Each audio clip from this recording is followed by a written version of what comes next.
Hello there, and welcome to Casual Fridays. I am your host, Dada, and this podcast is part of my I Read Aloud channel, where I read fairy tales, short stories, children's stories, poems, letters, and other excerpts. So if you like such content, make sure to subscribe. You'll find me on YouTube under at I Read Aloud in the search box. You can also find me on Instagram, TikTok, and X, also under at I Read Aloud. I also wanted to know that this podcast airs every Friday on the following platforms: YouTube, Apple Podcasts, Amazon Music, Google Podcasts, iHeartRadio, Samsung Podcasts, Podcast Index, Listen Notes, RSS, and Spotify. Today's episode is titled On Marriage. And initially, I wanted to give an introduction on the history of marriage and follow that with a comparison between a functional marriage and a dysfunctional marriage. But as I was going through the history of marriage and researching that, it turned out into a whole episode all by itself, and it's so interesting. It's really interesting information that you wouldn't even think to look up unless you're really researching the topic. So I decided to actually create two episodes on marriage. So today is on marriage part one, and next week we'll discuss, what makes a functional marriage versus what makes a dysfunctional marriage, and that would be episode two, or on marriage part two. So let me concentrate today on the history of marriage. And I will start by telling you that the institution of marriage is less than 4,500 years old, and it came to exist with the establishment and evolvement of civilization. It began initially as a transactional agreement whereby titled men, of course, we're talking about wealthy men, and don't forget that it's wealthy men who created this institution in the first place along with the church. So it was a transactional agreement to begin with, where titled men wished for more wealth and so exchanged their daughters for that wealth, except that it was said that the primary purpose of marriage was to guarantee that a man's children were truly his biological heirs. And this was because polygamy was the rule of the day and the common practice. And so men had children by many women. And if you think that the establishment of the institution of marriage, when it began about 5 centuries ago or 4.5 centuries ago, uh, changed the practice of polygamy in that sense, think again. But at least then, men had legitimate children versus illegitimate children.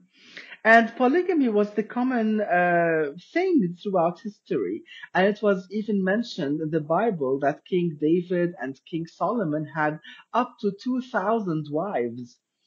In a few cultures, a woman would marry several men, but of course, these are much rarer cultures.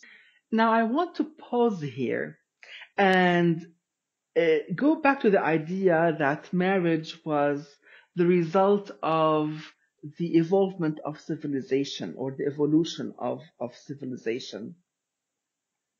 Because initially, and I'm getting this information mainly from a series of 6 books written by Jean M. Auel, Auel, and she's written the Children of the Earth series. And in those books, if in the first book, she concentrates on the very, very first primitive uh, type of tribe. And of course, this is all, her books are based on research and anthropology. So it's actually something that's happened.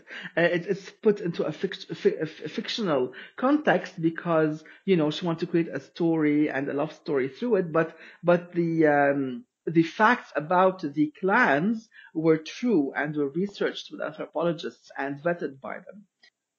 The point is that the very first tribes didn't have the concept of marriage. They had the concept of families living in a cave, but the cave, but the family didn't have to be necessarily a husband and wife. It could be, parents, grandparents, uncles, whatever. And it could be like a large group up to like 30 or 40 people in one cave. So it wasn't necessarily, a strict family as in mother, father, children in that sense. In the ancient tribes, uh, women were subject to men most of the time. And even if a man lived in a cave with, let's say, one woman and different members of both families or whatever, still he had the prerogative of bedding any woman. So he would just, give the woman a sign that he wants to bed her in public or otherwise, and he would actually bed her. And that was initially how things were done in very, very early tribes. But the more the tribes evolved, and that's what we see in the future books, especially in books 3, 4, and 5 that she's written. Um, in that series, basically what happens is the more the characters encounter uh, tribes that are more evolved, uh, the more you could see the concept of marriage seeping in uh, the culture. So I just want to give you this background, about tribal life, because we always think of the world as it is today, with civilization and cities and buildings and all that, and we forget that initially a man and woman lived with the earth, and were nomads basically most of the time. Okay, so let's go back now to, if you want, the historical progression. And it's very important to note that it was the church, the Catholic Church especially, that imposed the concept of monogamy in a marriage, because we're just saying before that, polygamy was the rule of the day. And there was actually an ongoing battle between the Western nobility and the Catholic Church. We're talking mostly in Europe, of course, because at the time the USA didn't exist or was still in very early stages of existence. So the Western nobility and the Catholic Church, went head to head on the issue of monogamy because, the nobility wanted to retain the right to marry more than one woman. And that was actually the reason why King Henry VIII of England, and he's very famous for this, he, cut ties completely with the Catholic Church, and he established what was called the Church of England, otherwise also known as the Anglican Church. And he ended up marrying 6 wives, and he also annulled his first marriage, and that wasn't allowed in the Catholic Church at all, that you could annul a marriage or get a divorce. But in the end, the Catholic Church prevailed, and monogamy was accepted as part of marriage by the 9th century. Yet, despite the rule of the Catholic Church for monogamy, men took it as having to marry only one woman, but that didn't preclude the men from having affairs with mistresses. And so the concept of monogamy was the idea that, you marry one woman instead of several women. So you would have one wife instead of several wives, but it didn't mean that you wouldn't have other women in your life as a man. Except that any children born out of wedlock, out of the institution of marriage, were considered illegitimate and had no claim to their father's name, no claim to their father's wealth, and so they could not inherit anything. And that lasted for around 10 centuries. So it was from the 9th century that the Catholic Church, ruled for monogamy, or advocated monogamy. But it wasn't until the 19th century that monogamy started to mean no mistresses either. So it was only in the 19th century, which is basically the 1800s, for men to take it upon themselves to be faithful to one woman and not have mistresses. Well, despite men's seeming misfortune with the institution of marriage, it helped improve women's status, especially after the 8th century, when the church um, made it a rule that a church blessing had to be part of a ceremony, of the marriage ceremony. And what also was important was the 1563 Council of Trent, where the sacrament of marriage was written into canon law. And you might ask me, how did women's status improve? Well, first they were shown more respect, and they had the security of marriage in a sense that their rights were protected as wives because divorce was not allowed. Especially that in the case of infertility, women initially were either returned to their families, or the men would enforce a dissolution of marriage, or they would take a second wife or more in order to have children. Of course, women were still subordinate to their husbands, and the church still viewed men as the heads of families, and this was seen more acutely in poorer communities because the wealthy, in the end, could do whatever they wanted. But the rules of the church applied very strictly to the poorer communities. And there you see, the strict rules of no divorce allowed as being something very severe sometimes in those communities. And the rules of the church on disallowing any means of contraception was very strict in poorer communities as well. And also because women were still subordinate in poorer communities, you would see more cases, for example, of marital rape. In all cases, 1920 was a major turning point in the USA when women won the right to vote because it meant that women were now more or less equal to men. And this 1920 right to vote led to the 1970s recognition of marital rape by law. So before, marital rape wasn't seen as marital rape. So a man could have intercourse with his wife however way he wanted, whenever he wanted. She didn't have a say whether to consent or not. And 1970, the idea that yes, there is something called marital rape became accepted by law, and this was something very major in the USA. And of course, it trickled into a lot of European countries as well, and now, of course, it exists in Australia and Canada.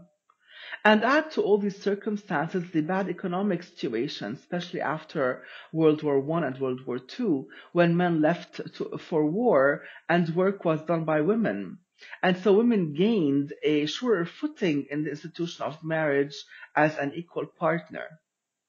Of course, the concept of love did also help the marriage institution and women's status, because women at first were taken as wives for breeding, just for having children.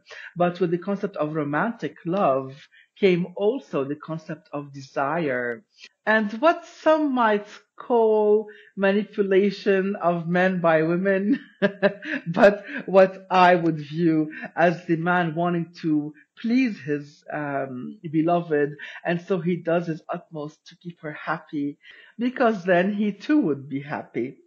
Except that love entered the picture rather late, towards the 12th and 13th centuries, and it was believed to have been initiated by the French. The French had created the model of the knight in shining armor who fell in love with someone else's wife. And of course, this seeped into, European literature as a whole. And you would see it in English literature in the story of King Arthur, Sir Lancelot, and Queen Guinevere. And if you're not familiar with that story, King Arthur was king, Queen Guinevere was his wife, and Sir Lancelot was a knight who came into the realm of King Arthur and fell in love with Queen Guinevere. It is also said that in the 12th century, advice columnists told men to woo women by praising them, especially praising their beauty. And in the end, of course, the evolution of the institution of marriage paved the way to same-sex marriages, especially when love came into the picture. Because if marriage is based on love and sexual attraction, then why shouldn't there be same-sex marriages? And of course, same-sex marriages isn't something new. We see it now as something new, but throughout history, even as ancient as Nero's time, Nero was known to have married two men in his lifetime, and there were so many other kings and prominent men who married of the same sex throughout history. And basically it's not something new, but because trends die and then when they are revived again, they are seen as new and controversial. Anyway, it is very important to note here that this evolution, if you will, of the institution of marriage occurred mainly in the Western civilization. And even though many countries today emulate that model, there are still villages in modernized countries that uphold strict rules on marriage.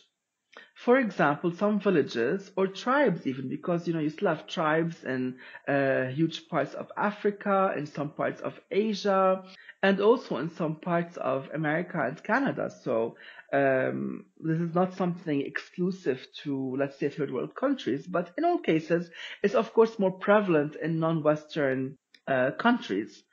And so basically, such rules on marriage, for example, could be enforcing arranged marriages to strengthen ties between two families.